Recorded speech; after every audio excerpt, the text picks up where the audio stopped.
네, 우리 사회 속 사건 사고는 뉴스룸에서 이어가겠습니다. 오늘은 똑부러지는 똑똑 콤비가 준비하고 있습니다. 서혜진 변호사, 진술 분석 전문가 김미영 박사 두 분과 함께하겠습니다. 어서 오십시오. 안녕하세요. 네, 자, 첫 번째 사건으로 바로 가겠습니다. 키워드는 살벌한 삼자대면 이렇게 잡아봤습니다. 그러니까 패싱 전 국가대표 남현희 씨 그리고 재혼 상대였던 전총조 씨가 있었고 어제 그 사기 피해자까지 함께하는 살벌한 삼자 대면이 있었다고 그래요. 남현희 씨가 어제 경찰 조사도 굉장히 길었습니다. 두 번째 조사도 한 10시간 좀 넘어가게 13시간 정도 받았고. 자, 이 사건이 터진 후에 그 남현희 씨하고 전총조 씨는 어제 처음으로 만났을 것 같아요. 분위기가 살벌했다는 거잖아요. 네, 맞습니다. 어제 이제 경찰 조사에서 대질 조사가 이루어졌는데요. 처음 이제 대질 조사의 시작과 동시에 전총조 씨가 이제 남 씨를 이제 향해서 보니까 네. 뭘 봐라고 하면서 신경질적으로 대응을 했다고 합니다. 예. 분위기가 냉랭하고 두 사람 간의 어떤 갈등, 충돌이 있을 가능성이 있어서 이제 경찰이 원만한 진행을 위해서 발언 순서를 이제 정해주고 서로 직접 이야기를 나누지 못하게 한 상태로 이제 조사가 이루어졌다라고 하고 있습니다. 그러니까 경찰이 일종의 좀 사회자 역할을 하면서 이렇게 대질 조사가 이루어졌다 이렇게 볼 수 있을 것 같고 뭐 진술이 당연히 엇갈렸다는 거죠 지금? 네, 지금 중점적으로 보는 거는 네. 과연 이 남현희 씨가 전총조 씨의 사기 범행을 어느 정도 인지하고 있었는가, 또 두 사람 사이에 어떤 공모 관계가 있는가, 이게 핵심이거든요. 근데 전총조 씨 같은 경우는 사기 범행을 뭐 부인하는 상황은 아니에요. 사기 범행 자체는 예, 지금 다 인정하는 다 인정하고 있고, 근데 심지어 이제 남 씨가 이런 모든 상황을 어느 특정한 시점부터는 알았다라고 주장을 하고 있는 거거든요. 이거는 뭐 법률적으로는 특정한 시기 이후에는 남현희도 이 나의 사기 범행에 대한 공모 관계가 있다, 최소한 공동 정범으로 이제 주장을 하고 있는 것으로 보이는데요. 반면에 남현희 씨 측은 절대로 몰랐다. 나도 전청조에 의한 사기 피해자 중에 하나다라는 주장을 좀 이어가고 있는 것 같습니다. 그래서 어떤 과정에서 어떻게 이 남현희 씨가 전청조 씨의 범행을 인지했는지, 그리고 네. 언제 알았는지, 그리고 어디까지 관여됐는지, 이런 것들을 이제 밝혀내는 게 이 사기 사건의 핵심이 될 것 같습니다. 그 어제 이제 남현희 씨나 남현희 씨 측 대변인은 어제 그 경찰 조사 끝나고 별 입장을 내지 않았고 전총조 씨 측 변호인이 이제 어떤 브리핑, 어떤 입장을 좀 밝혔습니다. 이 내용 좀 듣고 오겠습니다. 피해자분께서는 남현희 씨가 전청조 씨의 범행을 모두 알고 있었고 공모했다는 취지로 진술을 하셨고 또 전청조 씨도 그와 비슷하게 진술을 하셨습니다. 남현희 씨께서 가지고 계신 그 휴대폰 2개 그거를 이제 제출하신다고 말씀을 하셨어서 저희도 기대를 하고 있었는데요. 근데 그거는 제출을 오늘은 안 하고 가셨습니다. 남현희 씨가 돌연 몸이 매우 아프다고 하셔가지고 조사가 저녁 식사 이후에 거의 중단이 되었고요. 그러니까 앞서 말씀드린 것처럼 그 대질 조사 처음에 시작할 때는 그 사기 피해를 당했다는 남현희 씨 펜싱 학원 학부모도 이제 참석을 했다는 거고 그 학부모가 이제 공범 혐의로 남현희 씨도 고소했던 그런 상황이잖아요. 이 학부모도 남현희 씨가 알고 있었을 거다 이렇게 좀 주장을 했다 이런 얘기죠 지금. 네, 맞습니다. 여러 사기 피해자가 있는데 그중에 이 학부모만 이제 남현희 씨를 같이 고소를 한 상태인데요. 네.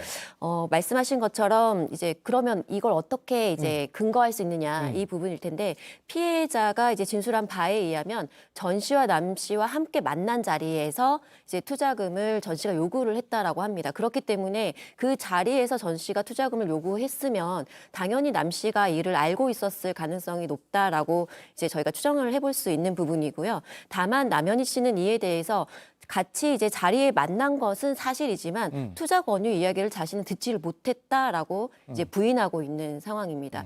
두 번째는 이게 사실은 이제 피해자에 의해서 나온 진술인지 아니면 다른 진술인지는 좀 불분명한데요.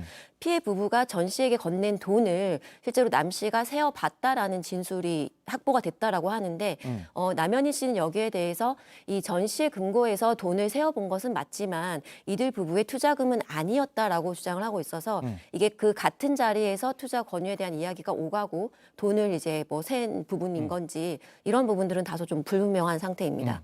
일단 그런 내용의 보도가 나온 상황이지만 아직 첨예하게 입장이 엇갈리고 있는 상황.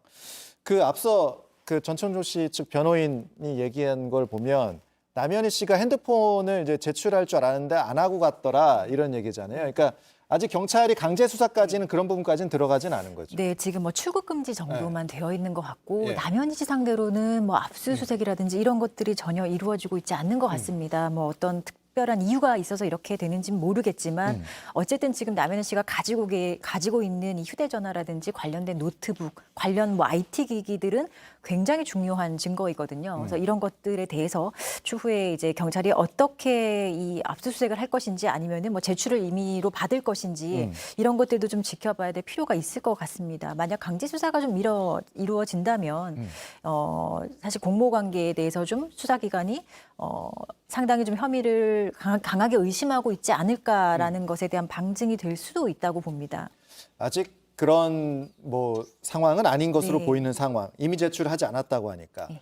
그런데 또 하나 들었던 부분 중에 좀 주목이 됐던 게 전청조 씨 측 변호인이 또 이렇게 얘기를 했어요. 그러니까 대질 조사 더 길게 하려고 했는데 남현희 씨가 아프다고 해서 종료됐다는 거잖아요. 그러면서 어서 건강을 회복하고 추가 대질 조사에 임해 줬으면 한다. 네. 이 말은 전 씨 측이 대질 조사에 좀 더 적극적인 거예요? 왜 그러는 그 거죠? 변호인이 이제 나와서 저렇게 뭐 기자들 상대로 조사 과정에 대한 예. 가벼운 이제 얘기를 전달한 것 자체가 예. 사실 변호인들이 저렇게 두 분이 말씀하시는 거 보면 굉장히 이 사건 진행 과정에서 좀 적극적이라는 느낌을 줍니다.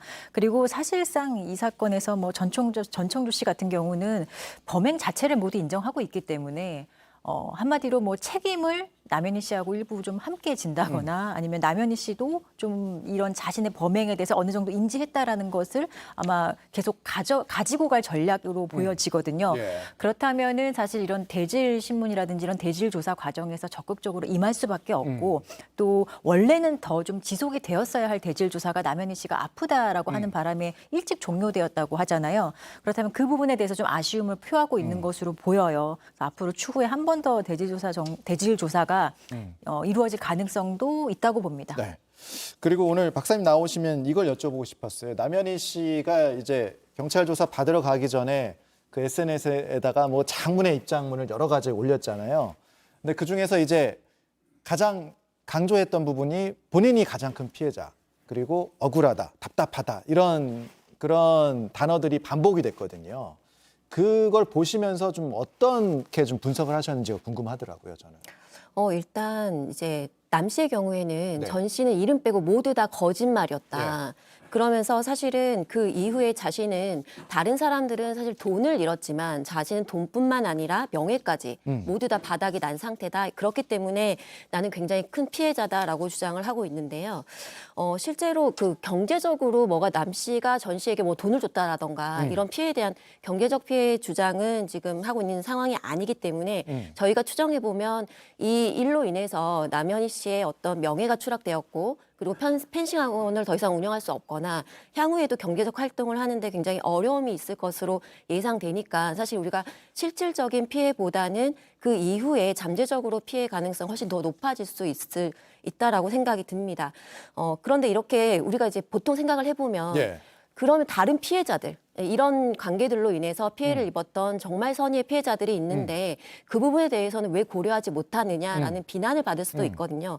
그렇지만 남현희 씨의 입장에서는 전청조 씨와의 결혼을 기대하면서 어떤 미래에 대한 꿈을 꿨을 텐데 예. 이 논란이 커지면서 굉장히 이 모든 사회 경제적으로 이제 추락하는 상황에 놓여져 있고 그러다 보면 심리적으로 굉장히 불안정하고 위축되어 있고 분노, 좌절이 강한 상태이기 때문에 주변을 돌아보거나 주변에 대한 어떤 입장까지 고려할 만한 심리적인 상태가 아니라는 점은 좀 저희도 좀 고려를 해줘야 된다는 네. 생각이 하나 들고요. 예. 이제 또 두 번째는 전청조 씨는 여기에 대해서 이미 오래전부터 그 남 씨는 이 자신에 대한 사기나 뭐 이런 범행 관련된 내용을 다 알고 있었다라고 하는데 저는 그래도 좀 일부 납득이 되지 않는 부분은 그럼에도 불구하고 남현희 씨가 그러면 결혼 발표를 이제 해가면서 얻을 수 있는 이득이 무엇이었을까? 그렇게까지 했겠느냐? 그렇게 할 만한 뭔가 동기나 아. 이유가 있었느냐. 예. 예를 들어 세부적인 사기의 여러 가지 이렇게 유형과 상황이 있는데 그 내에서 어느 정도의 범죄 사실을 인지하거나